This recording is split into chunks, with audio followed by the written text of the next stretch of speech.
stand as a councillor in 2021. But since being elected, I have learned that there are many barriers to the effective action we need to take as a council and city.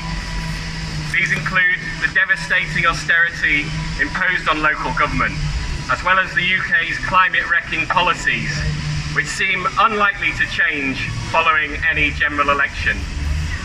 Both Starmer's and Sunak's Tory parties are committed to increasing fossil fuel extraction, scaling down green investment, and the madness of infinite growth on a finite planet.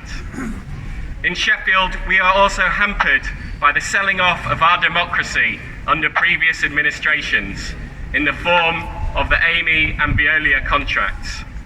However, there are still levers we can pull and more actions we must take, as our motion calls for today and campaigners have come here to demand.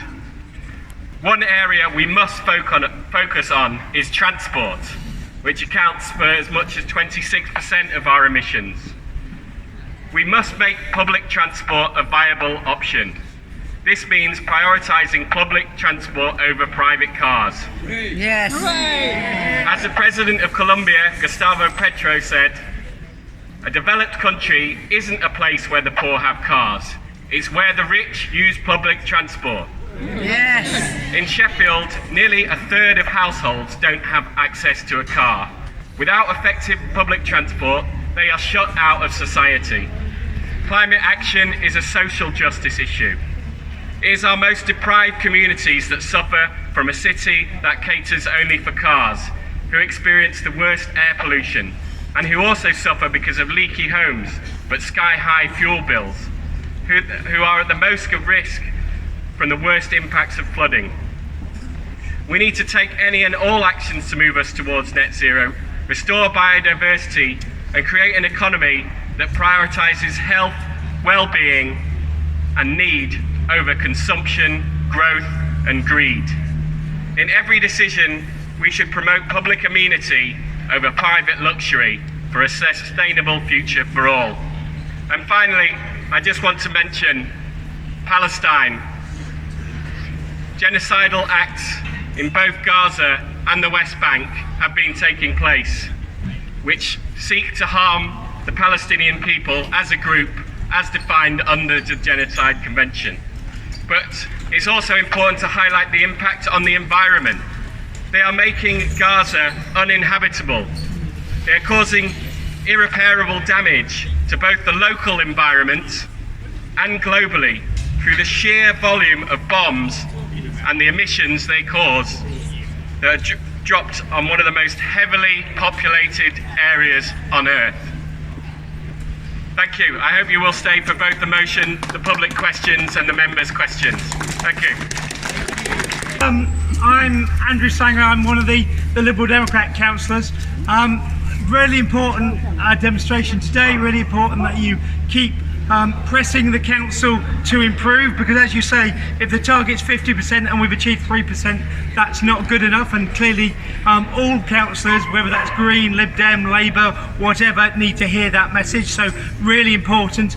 The climate challenge and the biodiversity challenge is, they are the two greatest challenges facing mankind over the next decades. We've all seen the changes to our climate here in Sheffield and across this country. We've just had the hottest January on record after the hottest year on record. So action is needed now, and it's absolutely right for you to continue to lobby us.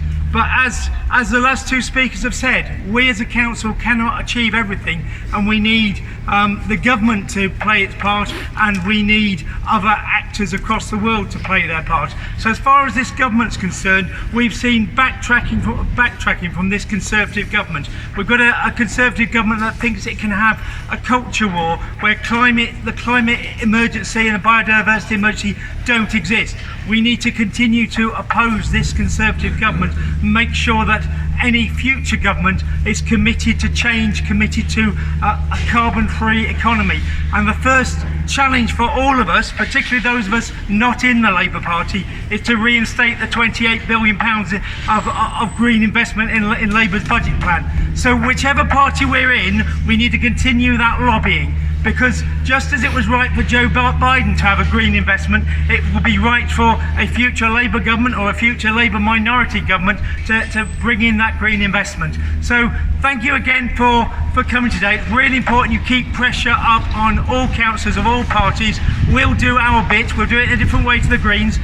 Labour will do it in a different way to us and the Greens, but at the end of the day, we've got to push for change across this city and across this country. Thanks again. So Andrew, you're going to be supporting the Green Party motion today? Are you going to be supporting the Green Party motion? I think you will see both the Labour Party and the Liberal Democrats are making some amendments, but the council will come up with a motion that takes us forward and continues to commit ourselves to tackling the climate emergency. Thank you. For the creation of millions of good, green, unionised jobs and climate apprenticeships that tackle the climate crisis, bring investment into deprived communities and limit the worst impacts of climate breakdown. I was proud to be in Parliament when Olivia Blake launched the Climate and Ecology Bill. We know that parliamentary legislation right now is incredibly weak on the climate. We know there's very little climate action from this government and we desperately need change. But we also know that the climate movement must work hand in hand with the trade union movement, the student movement, the anti-war movement and the international justice movement. I'm glad that Labour have recommitted to 28 billion to a green investment fund, but we know that it will take more. My union, Unite, are currently fighting for a future for green steel. We must all rally towards their cause. And I don't want to keep us much longer. I'm sure I'd like to echo what a lot of the previous speakers have said, but I look forward to seeing a lot of you in the council chamber when our debate takes place. Thank you.